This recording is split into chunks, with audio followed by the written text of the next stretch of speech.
نمرہ احمد صاحبہ کے ناول جنت کے پتے سے اقتباس۔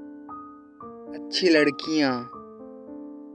ہمارے معاشرے میں اچھی لڑکی صرف اس کو سمجھا جاتا ہے جو ظاہری طور پر خوبصورت ہو، پڑھی لکھی ہو اور گھر سنبھال سکتی ہو، جبکہ اچھا ہونا صرف انہی چیزوں پر منحصر نہیں ہوتا۔ اچھی لڑکیاں اللہ تعالیٰ کی بات مانتی ہیں، وہ ہر جگہ نہیں چلی جاتیں، وہ ہر کسی سے نہیں مل لیتیں، وہ ہر بات نہیں کر لیتیں۔ اچھی لڑکیاں نہ اپنے حسن کی نمائش کرتی ہیں اور نہ ہی اپنے حسن سے متوجہ کرتی ہیں، بلکہ اپنے حجاب کی حفاظت کرتی ہیں اور حیادار ہوتی ہیں۔